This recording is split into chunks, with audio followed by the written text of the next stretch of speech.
We're right at our deadline, but why don't we take one or two questions and then we'll take comments from the public. Jody, you're first.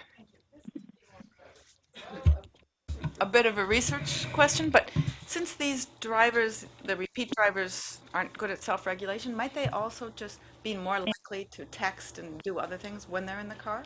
Or can you distinguish that? I mean, you have to do it by like asking them, what do you usually Right. do, or something like that.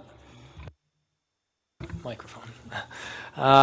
That's an interesting question, actually, and I'm not sure on the answer to that. I don't think that there's a whole lot of data that says that. Or are you saying like But you could just even ask, when they come in, you could just ask people, yeah, what do you usually do this? And it would be interesting to know because it would be very if they're interesting not to know. self-regulating that, they part of their impairment might be, I don't understand that I also shouldn't do all these other Right, distracted, impaired, right.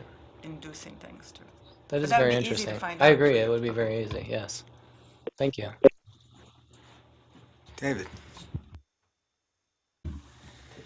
Bill, thank you for presenting.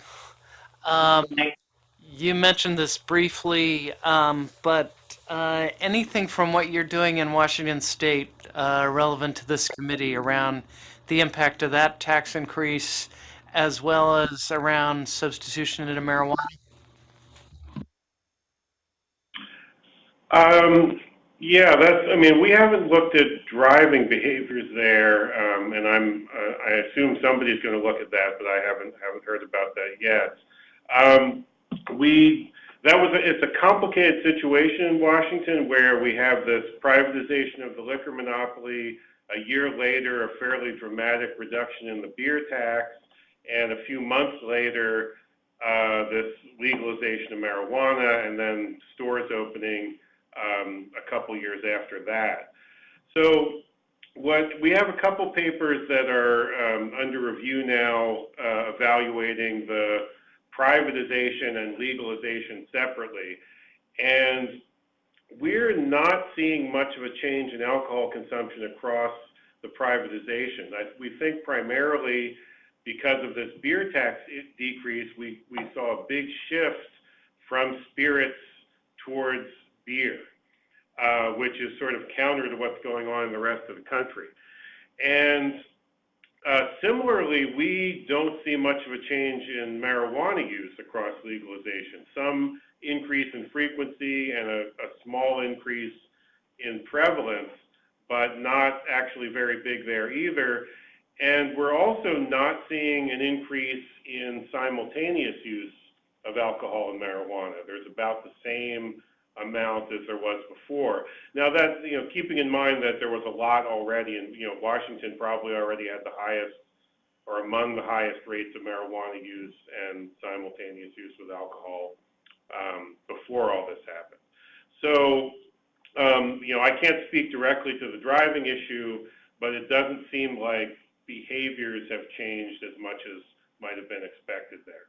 But Bill, wasn't there a big spirits tax increase too, along with the privatization? Yeah, well, it's hard to say exactly that it was a tax increase, but essentially, yeah, we know that spirits prices went up by about 15% on 750 milliliter bottles and less on the larger sizes for some reason. So there definitely was an increase in spirits prices, and there definitely was in our survey data, we see a decrease in spirits. In the per capita, though, it's pretty flat for spirits. So it's a little unclear exactly how big that effect was. But any of that reduction definitely shifted to beer, it seems like. So in both the survey and in per capita, sales are pretty flat across the period. Great. Well, thanks to you both. Appreciate that and all your insights. We have time for public comment. So if there's anyone here or on the webcast who would like to make a comment, this is your chance.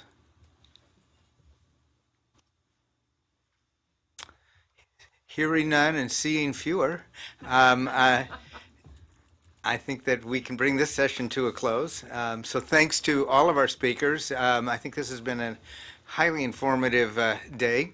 So we will go ahead and adjourn, and thank all of you. We will continue with the committee here in 10 minutes. So thanks to everyone.